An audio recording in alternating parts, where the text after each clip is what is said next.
मेरे YouTube channel रिया ma'am में। तो फ्रेंड्स, आज हम लोग पढ़ेंगे मौर्य साम्राज्य। और मौर्य साम्राज्य से जितने भी इम्पॉर्टेंट क्वेश्चन बनते हैं एग्जाम में, ये सारे के सारे क्वेश्चन इस चैप्टर से जो पूछे जा चुके हैं वो मैं इसमें कवर कर रही हूँ। ठीक है, कहने के लिए तो सिर्फ इसमें मैंने कुछ ही क्वेश्चंस को लिया है। ठीक है, लेकिन जो उसके अंदर मैं बताऊँगी आपको वन लाइनर उसके बारे में, तो उसको ले दे के काफ़ी ज़्यादा क्वेश्चंस हो जाएंगे आपके लिए और एग्ज़ाम के लिए उतने इनफ होंगे। ओके, वीडियो को एंड तक देखिएगा, वीडियो स्किप मत कीजिएगा। और मेरी वीडियो पसंद आएगी तो लाइक कीजिएगा एंड चैनल को सब्सक्राइब जरूर कर दीजिएगा एंड शेयर भी कर दीजिएगा। तो चलिए फर्स्ट क्वेश्चन देखते हैं कि हमारा फर्स्ट क्वेश्चन क्या है।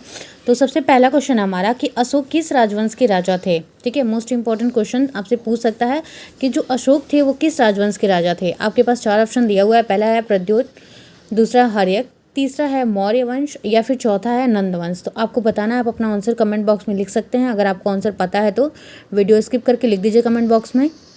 ठीक है, तो चलिए मैं बताती हूँ कि इसका आंसर क्या होगा। तो फ्रेंड्स, इसका आंसर नंबर 3 सही हो जाएगा कि मौर्य। ठीक है, अशोक किस राजवंश के राजा थे, तो आप कहेंगे कि अशोक जो थे वो मौर्य वंश के क्या थे, राजा थे। इसके आगे भी अगर हम कुछ जानते हैं तो आप अपने कॉपी में नोट कर लेना कि मौर्य वंश के संस्थापक कौन थे। तो चंद्रगुप्त मौर्य थे।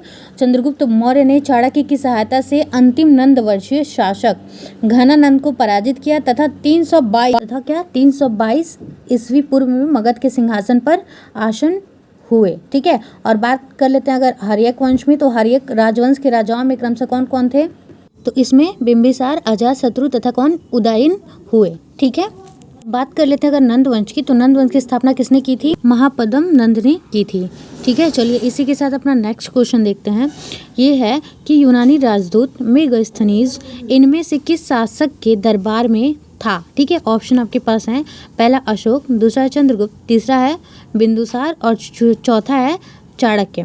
तो आप इनमें से बताइए कि इसमें से कौन सा आंसर सही होगा। आप इसका आंसर जो है वो कमेंट सेक्शन में लिख सकते हैं। ठीक है, कि यूनानी राजदूत मेगास्थनीज इनमें से किस शासक के दरबार में था। मोस्ट इंपॉर्टेंट क्वेश्चन है, ये एग्जाम में पूछा जा चुका है। तो देखते हैं इसका आंसर नंबर कौन सा सही होगा। तो इसका आंसर नंबर 2 सही होगा, क्या, चंद्रगुप्त। ठीक है, कि यूनानी राजदूत मेगास्थनीज इनमें से किस शासक के दरबार में था, तो आप क्या कहेंगे कि चंद्रगुप्त के दरबार में था। ठीक है, और जो मेगास्थनीज था वो यूनान के शासक सेल्यूकस निकेटर का एक क्या था, राजदूत था।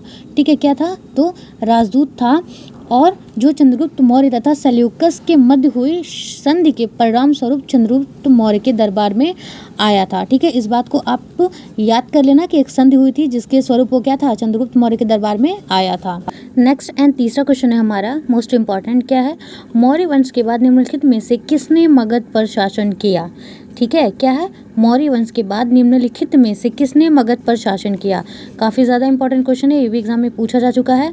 ऑप्शन है आपके पास हर्यक वंश, ऑप्शन बी है शिशुनाग वंश, ऑप्शन सी है शुंग वंश और ऑप्शन डी क्या है, नंद वंश। तो अगर आपको आंसर पता है तो आप कमेंट बॉक्स में लिख सकते हैं, अदरवाइज मैं आपको बताती हूँ। तो चलिए देखते हैं इसका आंसर क्या है। तो फ्रेंड्स, इसका आंसर नंबर 3 सही है, मतलब शुंग वंश। ठीक है, अब बात करते हैं शुंग वंश की।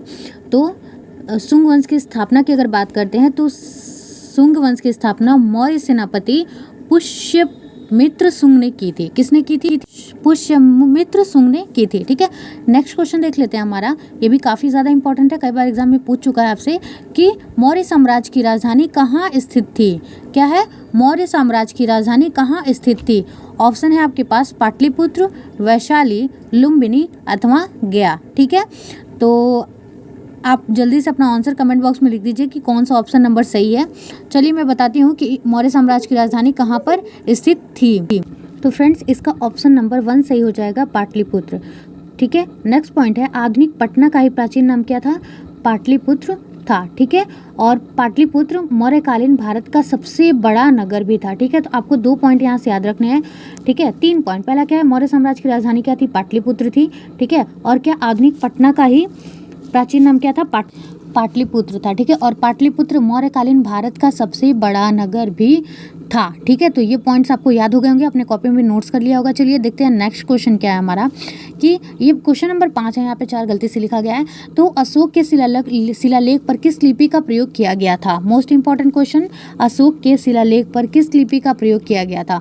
ऑप्शन नंबर ए ब्राह्मी लिपि, ऑप्शन नंबर बी देवनागरी, और ऑप्शन नंबर 3 गुरमुखी, और ऑप्शन नंबर 4 क्या, संस्कृत। तो फ्रेंड्स इसमें से कौन सा ऑप्शन आपका सही होगा, जल्दी से बताइए। तो इसका ऑप्शन नंबर 1 सही हो जाएगा आपका, ब्राह्मी लिपि। ठीक है, अशोक के शिलालेखों में ब्राह्मी लिपि का प्रयोग किया गया था। ठीक है, तो फ्रेंड्स ये थी आज की वीडियो। आपको कैसी लगी? अगर अच्छी लगेगी तो प्लीज़ लाइक कीजिएगा, शेयर कीजिएगा, सब्सक्राइब कीजिएगा। फिर मिलते हैं नेक्स्ट वीडियो के साथ। Bye bye, Tata.